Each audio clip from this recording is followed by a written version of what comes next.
Pada dasarnya semua barang bisa dibawa, akan tetapi pada tahap penyortirannya tidak semua barang yang dibawa itu bisa lolos.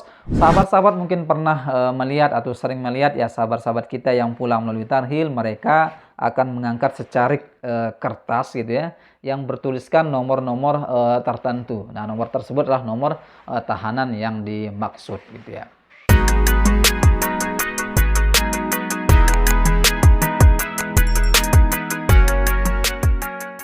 Assalamualaikum warahmatullahi wabarakatuh. Jumpa lagi dengan saya di channel ini, channel Syamsul Lombok. Sahabat para pekerja migran Indonesia dimanapun Anda berada. Apa kabar semuanya? Semoga kita semua dalam kondisi sehat walafiat dan tidak kurang satu apapun. Video kali ini saya kembali akan bahas tema seputar tarhil. Tema ini seringkali ditanyakan oleh sahabat-sahabat kita yang saat ini sedang berada di Kerajaan Saudi Arabia. Status mereka kaburan dan ingin pulang ke Indonesia tentunya melalui jalur tarhil. Tema ini sering saya bahas dalam video-video saya sebelumnya, dan bagi sahabat-sahabat yang belum menonton, silahkan bisa tonton video saya di episode-episode sebelumnya. Meski demikian, sahabat-sahabat sekalian, masih banyak di antara sahabat-sahabat kita yang membutuhkan informasi terkait dengan gambaran proses pemulangan melalui tarhil. Maka di video kali ini saya akan menceritakan sedikit bagaimana proses pemulangan PMI ilegal melalui tarhil. Tentunya berdasarkan pengalaman sahabat-sahabat kita yang sudah pulang melalui jalur ini dan mereka berhasil sampai ke Indonesia dengan selamat. Sahabat-sahabat sekalian, ketika kita pulang melalui tarhil, ada beberapa hal yang harus kita ketahui. Yaitu yang pertama tentunya adalah basmah ya. Basmah yaitu sidik jari. Jadi ada 3 tahapan sidik jari yang akan dilalui oleh sahabat-sahabat pekerja migran Indonesia.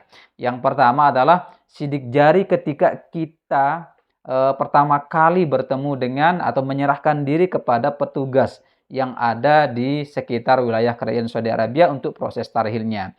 Jadi sidik jari yang pertama ini untuk mengambil data keimigrasian kita berupa paspor, kemudian iqamah bagi mereka yang bekerja. Apabila mereka datang ke Kerajaan Saudi Arabia dengan menggunakan visa umroh, kemudian statusnya overstay, atau mereka tidak kembali pulang ke Indonesia ketika masa visa umrohnya berakhir, lalu memilih tinggal di Kerajaan Saudi Arabia untuk bekerja, maka data yang ingin dihimpun oleh petugas tarhil adalah data paspornya saja. Sedangkan mereka yang datang ke Kerajaan Saudi Arabia untuk bekerja dengan menggunakan visa kerja, maka yang diminta adalah visa dan iqomahnya. Setelah sidik jari yang pertama ini, tahapan selanjutnya adalah sahabat-sahabat akan disortir barang bawaannya. Terkait barang bawaan, sahabat-sahabat sekalian, pada dasarnya semua barang bisa dibawa. Akan tetapi pada tahap penyortirannya, tidak semua barang yang dibawa itu bisa lolos untuk sahabat-sahabat bawa pulang ke Indonesia. Oleh karena itu, ada beberapa barang yang penting untuk dibawa ketika pulang melalui tarhil. 1, tentunya adalah pakaian ya, pakaian ganti. Pakaian ganti ini dibutuhkan oleh sahabat-sahabat sekalian selama menunggu di proses penampungan yang ada di tarhil. Yang kedua tentunya adalah uang saku ya. Uang saku ini penting. Nanti ketika sahabat-sahabat berada di penampungan, mungkin ingin belanja, ingin mengganti menu makanan, dan lain sebagainya, itu perlu. Dan yang ketiga tentunya adalah alat komunikasi. Alat komunikasi ini sahabat-sahabat sekalian, teman-teman boleh membawa handphone dengan catatan, handphone yang digunakan untuk berkomunikasi sehari-hari itu tidak menggunakan kamera ya, alias HP jadul gitu ya. Jadi kalau ingin membawa HP kamera misalnya pulang ke Indonesia, maka baiknya handphone tersebut dititip ke petugas yang ada di tarhil, dan itu membutuhkan biaya. Biaya penitipan untuk barang-barang elektronik itu berkisar antara 10 sampai dengan 20 rial gitu ya. Jadi kalau sahabat-sahabat ingin bawa barang elektronik, perangkat elektronik, titip saja ke petugas tarhil.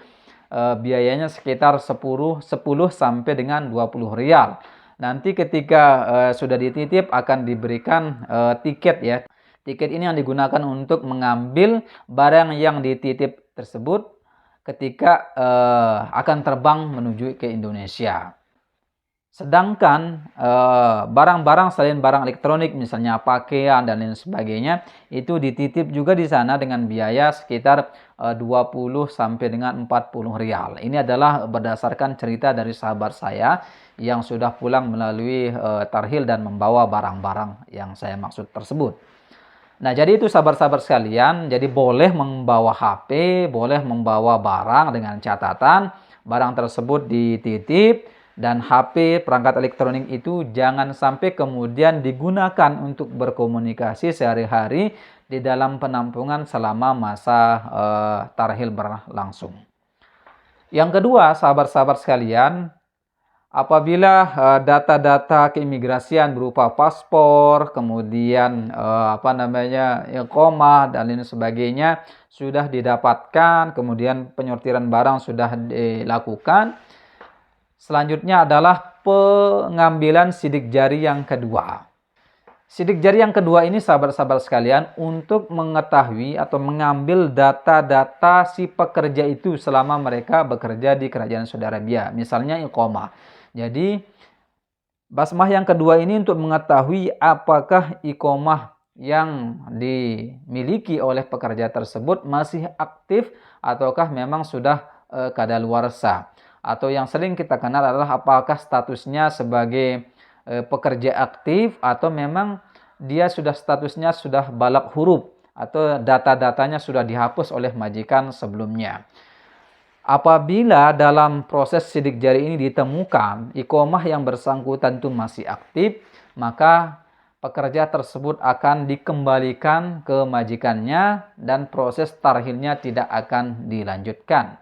Akan tetapi apabila statusnya sudah balagh huruf atau data-datanya sudah dihapus oleh majikannya yang pertama, maka si PMI ini akan bisa melanjutkan proses tarhil berikutnya. Jika status pekerja migran ini sudah tidak ada masalah, artinya dia sudah di balagh huruf, maka sahabat-sahabat akan mendapatkan nomor tahanan. Nomor tahanan ini mungkin diperlukan oleh pihak tarhil untuk mengontrol para tahanannya. Sahabat-sahabat mungkin pernah melihat atau sering melihat ya sahabat-sahabat kita yang pulang melalui tarhil, mereka akan mengangkat secarik kertas gitu ya, yang bertuliskan nomor-nomor tertentu. Nah, nomor tersebut adalah nomor tahanan yang dimaksud gitu ya. Sahabat-sahabat sekalian, setelah nomor iqamah sudah nggak bermasalah, artinya sudah dibalagh huruf, kemudian mendapatkan nomor tahanan, selanjutnya dia akan mendapatkan nomor kamar ya, nomor selnya untuk tempat menginapnya selama mengikuti proses tarhil ini.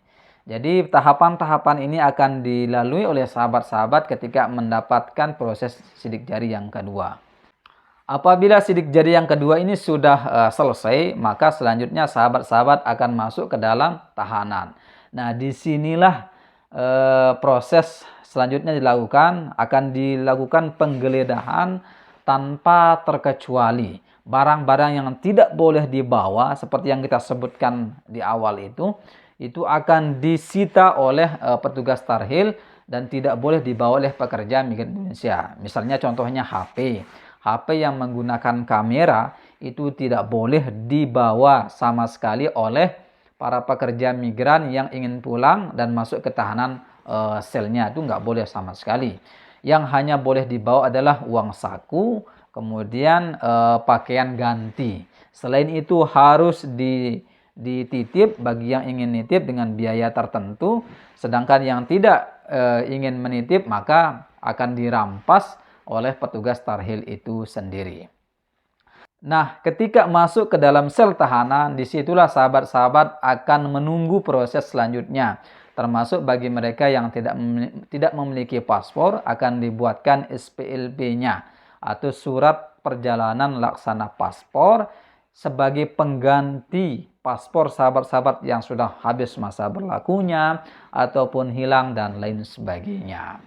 Tahapan selanjutnya sahabat-sahabat sekalian, apabila sudah menjalani masa tahanan gitu ya, maka sahabat-sahabat akan menunggu pemanggilan untuk keberangkatan pulang ke Indonesia. Waktunya tergantung petugas tarhil itu sendiri. Oleh karena itu, sahabat-sahabat dituntut untuk bersiap-siap kapanpun panggilan pulang itu dilakukan oleh petugas tarhil itu sendiri. Entah itu malam, siang, pagi, dan lain sebagainya, sahabat-sahabat harus siap untuk menerima panggilan dari petugas tarhil. Nah, apabila sudah ada panggilan, maka selanjutnya adalah sahabat-sahabat akan dibasmah untuk exitnya, final exitnya oleh petugas tarhil. Nanti ketika basmah yang ketiga ini, sahabat-sahabat baru akan mendapatkan mendapatkan SPLP-nya dan mengambil barang-barang yang dititip selama ini ke petugas tarhil.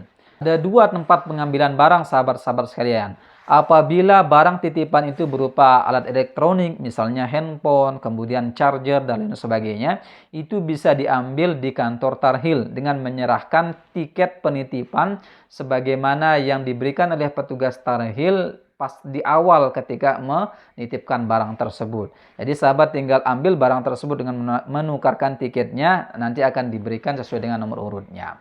Kemudian apabila yang dititip itu berupa barang-barang selain elektronik, maka itu diambil ketika berada di bandara. Jadi proses basmah yang ketiga ini adalah untuk basmah final exitnya, untuk keluarnya. Setelah itu barang-barang yang dititipkan akan diberikan oleh petugas tarhil. Selain itu dokumen berupa SPLP juga akan diberikan sebagai dokumen perjalanan pulang ke Indonesia. Nah, saya kira itu sahabat-sahabat sekalian gambaran bagaimana proses pulang melalui tarhil dari Kerajaan Saudi Arabia menuju ke tanah air Indonesia. Semoga informasi ini bermanfaat. Jika ada pertanyaan dan kritikan, silahkan disampaikan di kolom komentar. Bagi yang belum mendukung channel ini, silahkan dukung channel ini dengan cara klik tombol like dan subscribe bagi yang belum, serta share informasi ini sebanyak-banyaknya agar sahabat-sahabat kita yang membutuhkan informasi serupa dapat mengetahuinya. Kurang lebihnya mohon maaf. Billahi taufik wal hidayah. Wassalamualaikum warahmatullahi wabarakatuh.